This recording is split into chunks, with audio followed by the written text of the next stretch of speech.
Y le damos la bienvenida a Álvaro García, director de la Oficina de Planeamiento y Presupuesto. Bienvenido, un gusto recibirlo. Muchas gracias. ¿Colmó las expectativas que 3 empresas se presentaran? Sí, colmó las expectativas. Es un proceso muy desafiante, es una inversión muy grande.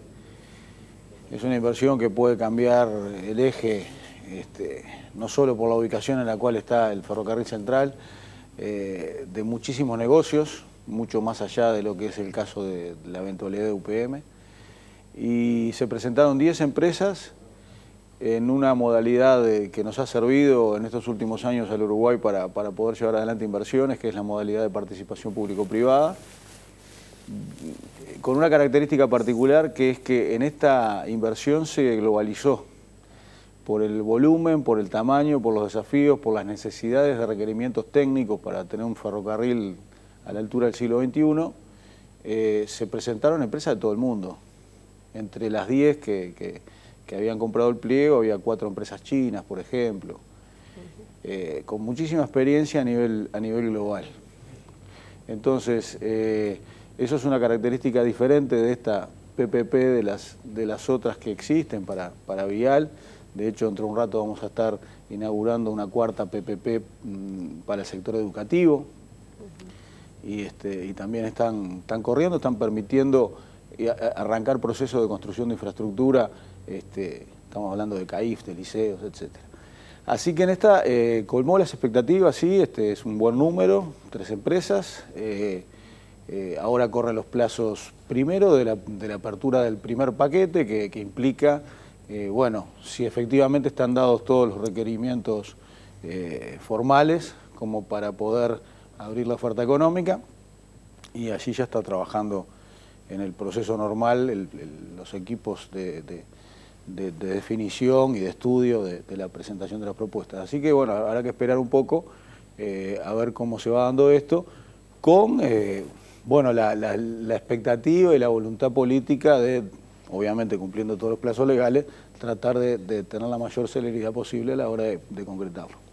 ¿Cómo se traduce la mayor celeridad posible?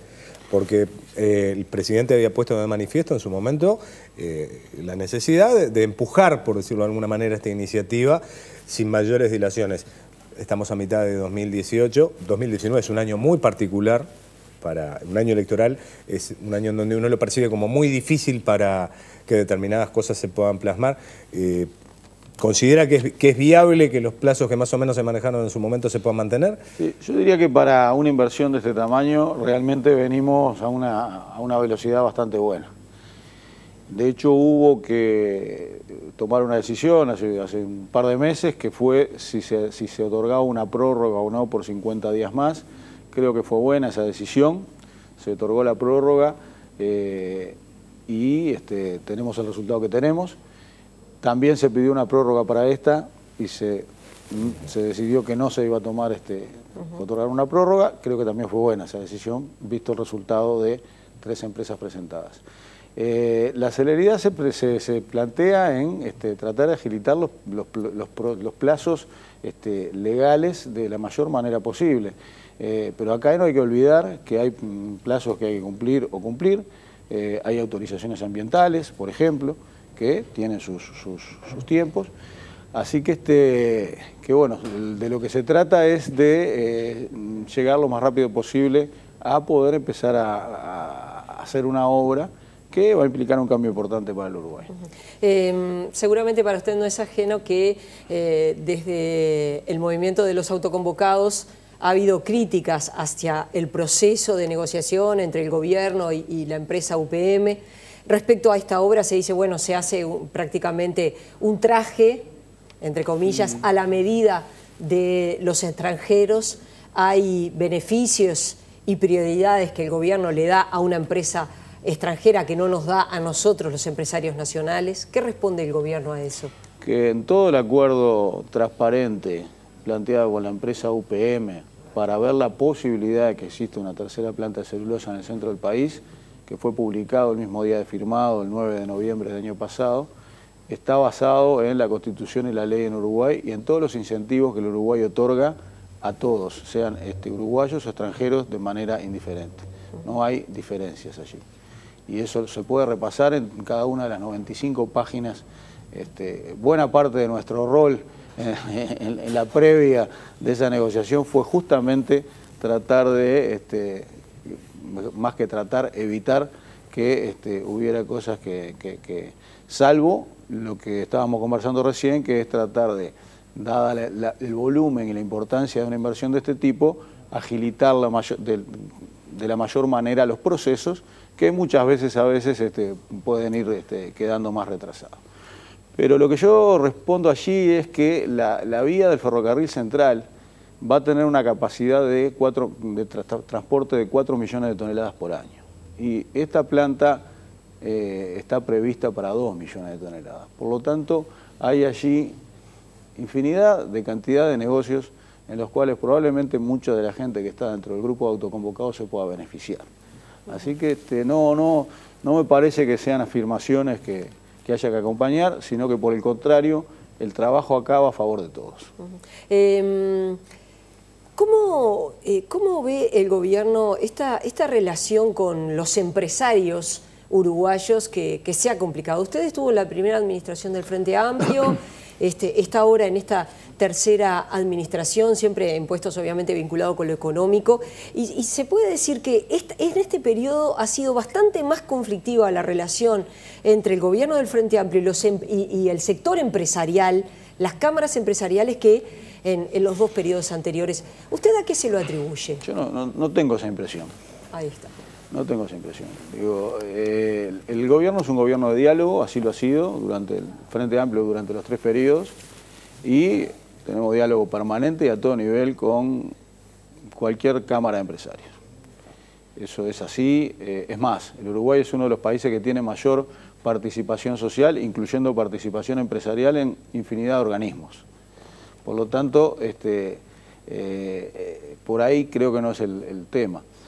Me estabas haciendo la pregunta y yo recordaba en el año 2014 o antes que participé de una presentación que hicieron las cámaras empresariales acerca de la competitividad, y era una presentación que me tocó comentar conjuntamente con Isaac Alfi y con Javier Daedo, y habían preparado un material, un video que era realmente muy duro en un momento en el cual el país estaba creciendo fuerte, ¿no?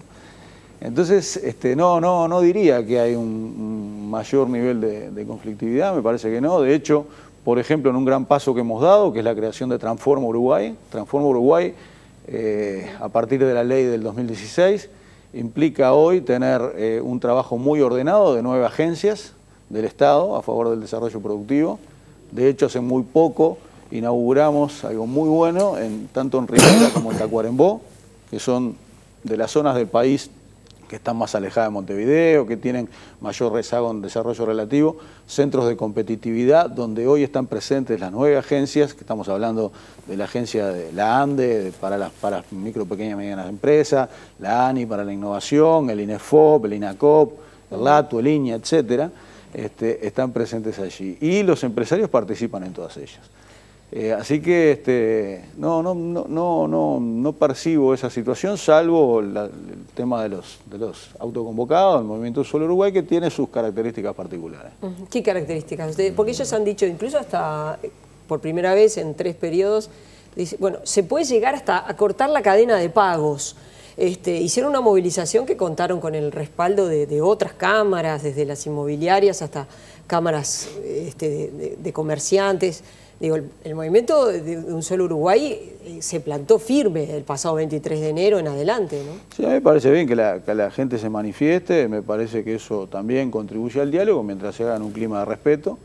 El gobierno ha estado muy activo en esto. Desde el 23 de enero en adelante, el otro día en el Consejo de Ministros volvimos a presentar más de 20 medidas concretas que se tomaron directamente vinculadas a los reclamos. Hicimos una respuesta relacionada con un trabajo muy exhaustivo que fue presentado por las gremiales y por el movimiento Un Solo Uruguay con referencia a la baja del precio del gasoil, que tenía una serie de cálculos técnicos y que, bueno, respondimos de manera general en el Consejo de Ministros del otro día, y vamos a responder de manera detallada, con números, a las gremiales empresariales creo que en el día de hoy a través de una reunión que el propio ministro Benech tiene. Así que desde ese punto de vista estamos muy tranquilos. No va a haber rebaja de... Los combustibles y las tarifas públicas están en permanente monitoreo y esto no es un juego de palabras, es realmente así. El tema que tenemos con los combustibles es que dependemos de dos variables que no dependen de la voluntad del gobierno. Una es el precio del petróleo y otra es el valor del dólar. Y en los últimos tiempos han jugado en contra de poder tener una rebaja. Pero esto no quiere decir absolutamente nada, no hay ninguna decisión tomada al respecto y siempre se está mirando la evolución de estas variables para ver cómo se pueden ajustar. García, me permito de alguna forma volver a hablar de infraestructura porque en el pasado periodo de gobierno, sobre todo, si hacemos un poco de memoria, el expresidente Mujica hablaba de un posible apagón logístico de Uruguay si no se tomaban determinadas acciones y particularmente en lo que tiene que ver con la vialidad, con el estado de las rutas nacionales, es un tema que ha estado sobre la mesa durante toda esta gestión de gobierno, particularmente muy cuestionada desde la oposición. ¿Se va a llegar al final de este periodo remontando esa situación que se encontró el 1 de marzo de 2015, particularmente en lo que refiere a rutas nacionales? Bueno, en vialidad, yo creo que ya en el 2017 tuvimos un empuje grande y una muestra en la práctica, recorriendo el país de gran cantidad de carreteras que están en obras. En el 2018 va a ser igual y creo que sí, que vamos a cerrar este periodo de gobierno con una buena actualización de lo que son la situación de la red vial primaria y de la caminería departamental también, para la cual se han hecho grandes esfuerzos. Pero ese objetivo de más de 2.000 millones de dólares de inversión en rutas nacionales, ¿se va a llegar? Sí, la ejecución del Ministerio de Transporte y Obras Públicas viene de manera satisfactoria. También lo que se ejecuta a través de la Corporación Vial del Uruguay, que es una buena parte. Así que sí, estamos en ese sentido, no tenemos retrasos.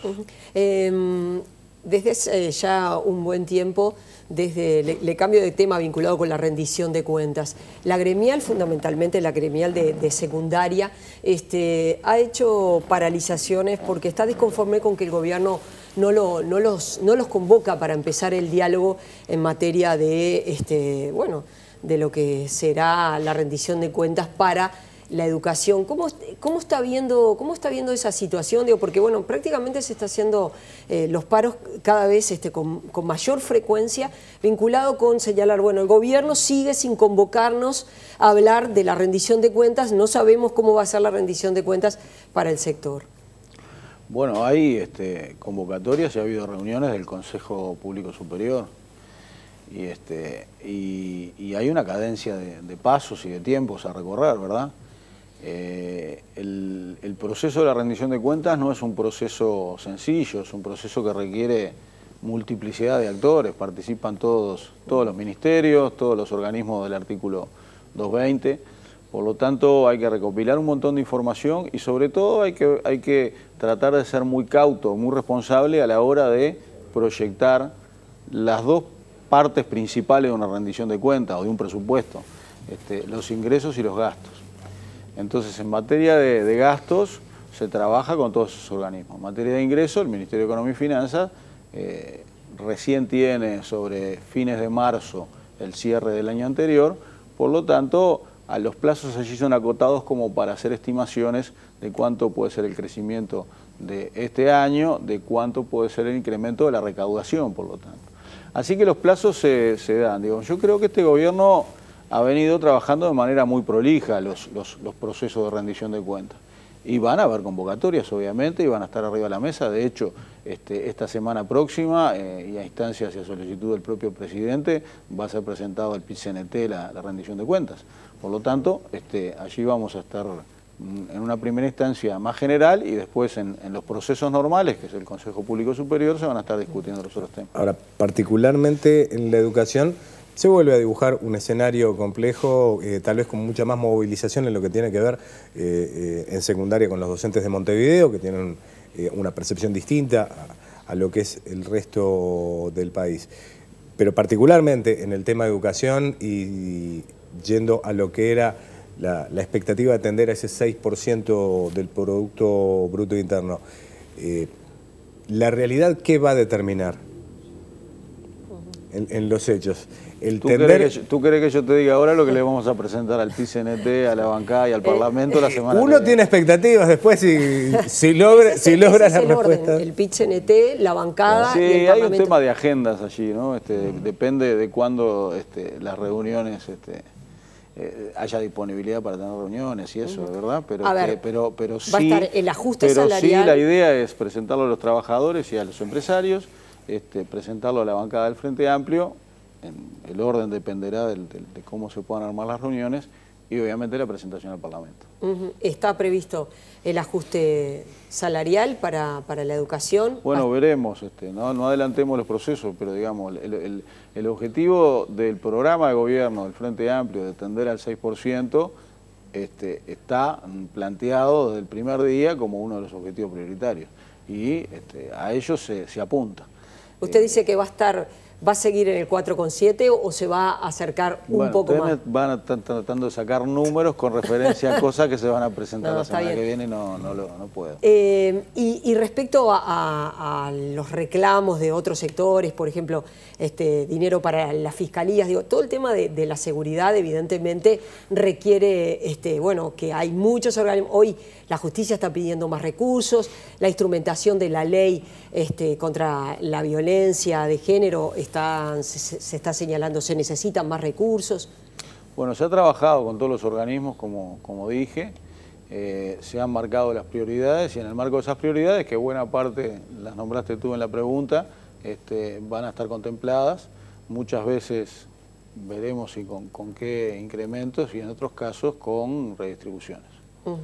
La idea es que todo el gasto esté financiado o va a haber gasto que... Sí, ese es un principio básico de esta rendición de cuentas, que es, no quiere decir que vaya a tener un incremento de gasto cero, pero sí un resultado cero, digamos. Hasta donde se va a poder avanzar es hasta donde lo permita la recaudación, ¿verdad? O los ingresos que existan, pero no más allá de eso. Y ese es el objetivo, porque tan importante como los objetivos más programáticos, y quiero resaltarlo, es también mantener una conducta de equilibrios en las grandes variables macroeconómicas, particularmente en lo fiscal. Y esto no forma parte de una ideología, esto forma parte de una razón, es consecuencia de una razón muy práctica. En el mundo hay calificadoras de riesgo que hoy lo ponen a Uruguay en función de la administración de su deuda que ha tenido en los últimos años y de su manejo económico en calificaciones muy buenas y calificaciones de grado inversor. Esto implica en la práctica que cualquier persona en el mundo que va a financiar a través de la compra de un bono a Uruguay paga una tasa de interés más baja, que está pautada por lo que se llama el famoso riesgo país, de alguna manera, está medida a través de eso. Ese riesgo país está en niveles bajos porque hemos tenido una muy buena administración. Si esa situación se revirtiera, como sucedió en otros momentos históricos, bueno, el país tendría que pagar muchísimo más de servicios de deuda, de intereses de deuda, básicamente, de lo que paga hoy. Quizá el doble o más del doble. Y eso sí restaría espacio para tener más políticas sociales, por ejemplo. Entonces, esto es muy importante mantenerlo para no ir para atrás, básicamente, ¿verdad? Para poder seguir yendo adelante de la mejor manera y no tener retroceso. Usted sabe que en el imaginario colectivo existe aquello del carnaval electoral. ¿Cree que es una etapa que el sistema político uruguayo superó, la de los años electorales con carnavales de distribución de dinero? A mí me gusta mucho el carnaval, pero no el electoral. No, creo que en esta rendición de cuentas, quiero recordar que esta rendición de cuentas es la última instancia en la cual hay modificaciones presupuestales. Así que esto que estoy diciendo se va a ver reflejado en esta rendición de cuentas y creo que va a desmentir algunas afirmaciones que hablen de carnaval electoral. En las últimas horas, la jueza del crimen organizado pidió el procesamiento del ex vicepresidente de la República. Estábamos hablando de abuso innominado de funciones y peculado. En lo personal, ¿qué lectura hace de esta situación? Bueno, en primer lugar, digamos, lo hemos vivido con un dolor muy grande todo este proceso. No podemos sustraernos de esa sensación y de ese sentimiento. En segundo lugar, respeto más absoluto a las definiciones de la justicia. Acá hubo libertad por parte de la oposición para hacer todas las denuncias que realizó, hubo trabajo independiente de la justicia y hubo un dictamen. Y eso, en una sociedad democrática, hay que respetarlo de manera absoluta. Por lo tanto, ese reconocimiento. Un reconocimiento también al rol del Tribunal de Conducta Política del Frente Amplio, que me parece que ha cumplido un rol bien relevante y debe cumplirlo en el futuro. Me parece que la ética, por lo menos para mí sin duda y para enorme cantidad de compañeros, yo diría que la gran mayoría, es un principio básico sobre el cual se debe elaborar la política. ¿Tá? Primero está la ética y después está la política.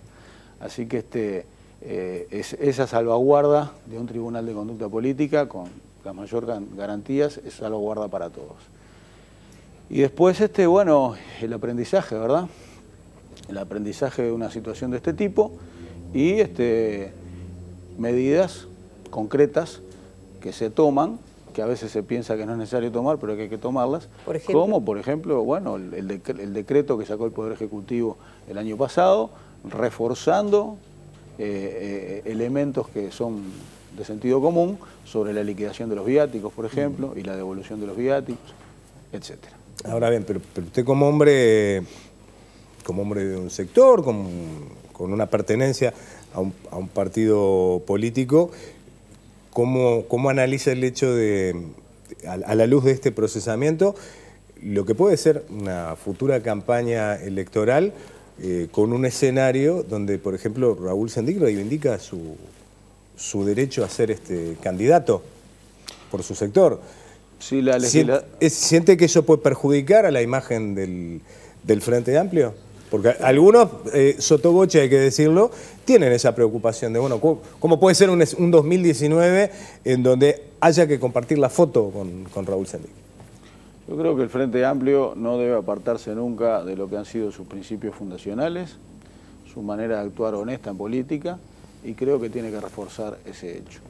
Independientemente de eso, si la legislación, cosa que he visto que inclusive ustedes informaron esta mañana, todavía está en duda acerca de si puede existir una posibilidad o no, bueno, la legislación va a determinar si existe ese derecho o si no lo existe. Pero creo de cualquier manera que los sectores del Frente se han expedido, particularmente el Partido Socialista, a quien pertenezco, de manera muy clara ya desde el primer momento, y no puede ser de otra manera con respecto a este tema. Ya sobre el final, usted ingresa en el año 2015 con la tarea de ser el control, el organismo rector sobre lo que hacen las empresas públicas. ¿Usted cree que en la anterior administración del Frente Amplio esa tarea no se cumplió a rajatabla y eso llevó a que ANCAP terminara siendo una empresa que hubo que capitalizar 600 millones, al final 1.000 millones? ¿Faltó eso? ¿Faltó esos controles sobre la empresa pública que terminó en lo que terminó? Yo creo que fueron diferentes criterios, ¿no? Diferentes criterios. Quizá criterios con mayor autonomía en el gobierno pasado, y que tuvieron consecuencias que no hubiéramos deseado. Yo soy más centralista en el tema de las empresas. En el mundo hay una discusión acerca de mayor autonomía o mayor centralismo. Centralismo me refiero a que las empresas públicas, que le costó mucho al pueblo uruguayo defenderlas en el año 92, y que se tomó la decisión por amplísima mayoría como se tomó, tienen que estar necesariamente orientadas a un proyecto nacional. Y en ese proyecto nacional tienen que jugar con lo que es el resto de las políticas del Estado. Y eso me parece que es fundamental, a eso hemos apuntado en este periodo de gobierno, se han corregido una serie de situaciones. Destaco en particular lo que es la labor de este directorio de ANCAP, que está ahora en una tarea encomiable, que es el análisis profundo acerca de una discusión pública que se está dando y que tiene veladamente por detrás el hecho de la privatización, que es refinar o importar. Me parece que a nivel público se habla muy livianamente de este tema, como si fuera muy sencillo sustituir la refinación por la importación, y se obvian una gran cantidad de costos que el país tendría si no refinara el petróleo. Disculpe, pero es más de costos que de soberanía. ¿Perdón? Es más de costos que de soberanía. No, las dos cosas. Porque, sí, porque las dos tal cosas. vez en la discusión de lo público, el tema de tener las capacidades y de no perderlas, a veces para algunos puede sonar mucho más importante que una circunstancia de dinero. Sin duda, no, digamos, hice mención al plebiscito anteriormente, al convencimiento de la necesidad de tener un rol, varios roles de empresas públicas estratégicos en Uruguay, varias cosas que hacemos que no hubiéramos podido hacerlas si las empresas fueran privadas, digamos. Perfecto, está correcta la observación y la di de hecho, digamos, pero explicitémosla. Me refería más al tema económico, ¿verdad? Entonces ya en la presentación del balance de ANCAP, este directorio ha tomado la decisión de presentar públicamente los balances y participamos con orgullo de esa presentación, digamos, como invitados, pero participamos. Ya en ese momento se planteó claramente que, por ejemplo, el año pasado estuvo cerrada la refinería por mantenimiento, mantenimiento normal que hay que hacer, y la cuenta da que hubiera sido mucho más barato seguir refinando. Hubo que parar porque por razones técnicas hay que parar, ¿no? Como un auto que hay que mandarlo a taller. Pero no se puede hablar tan livianamente, inclusive a nivel de titulares de prensa y de imbuirle a la gente la idea de que estamos pagando sobreprecios desmesurados cuando la realidad no es así.